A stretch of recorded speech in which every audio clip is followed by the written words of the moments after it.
This video is to help you understand the section 3.1.2 portions as percents. So we're going to start by looking at the idea of percent. They remind you in 324 that a percent is a number that can be written as a fraction with a denominator of 100.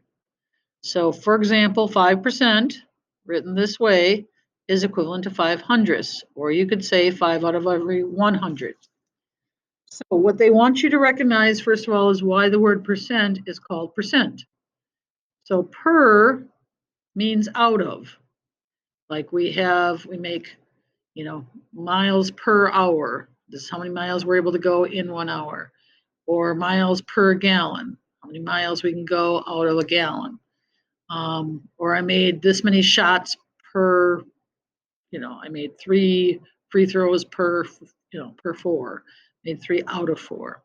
So per means out of, and cent, of course, means 100, like we have 100 pennies equaling cents, or a century is 100 years. So percent actually means out of 100. It literally means that in terms of how the word was created. So why is 32% equivalent to 32 hundredths? Because again, 32% means 32 out of 100. So 32 hundredths. So then we are going to go ahead and look at the idea of what they call a percent ruler, which is that, if we know, for example, that we had 40 raisins and peanuts put together, all right, and if we knew that raisins were 50% of the sample, then what we could do is we could create this, again, they're calling it a percent ruler. So what it is it's showing 0 to 100% broken into sets of 10, okay? And then since the total sample is 40, we're going 0 to 40 on the top. So 0 to 40 is along the top, 0% to 100% is along the bottom. So if we were looking at what 50% would be, 50% would be located here, all right? And if 40ths is being divided into 10 sections, that means you'd have 4 in each section. So 4, 8, 12, 16, trying to write this with a mouse is not the easiest, 20, and so on. So it makes sense that 50% would be 20 raisins in that case. All right.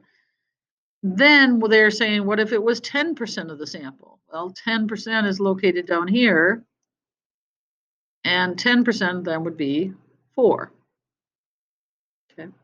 So it's another way of figuring out, using information you already know. 100% divides nicely into tens. All numbers divide nicely into 10 because it's just a matter of moving the decimal point. 4 divided by 10, 40, divided by 10 is just 4.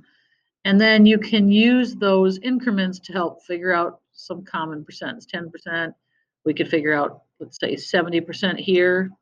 Okay, if we're going by 4s. Here's 20, here's 24, 70% would be 28.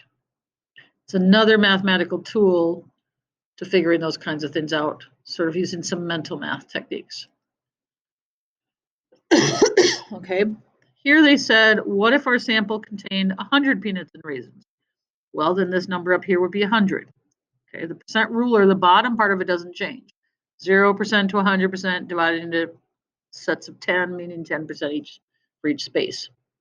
Well, if we had 100 peanuts and raisins, okay, then each of these numbers here would be 100 divided by 10, which would be 10, 20, and so on. Okay, so these numbers would be pretty easy to work with if it was 100.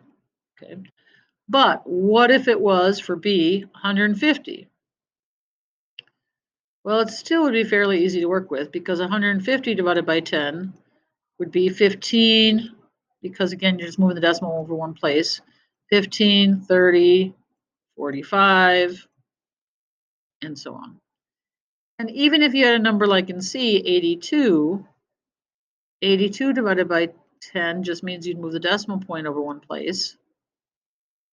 So it'd be 8.2. So our increments would be going up by 8.2s, 16.4, and so on.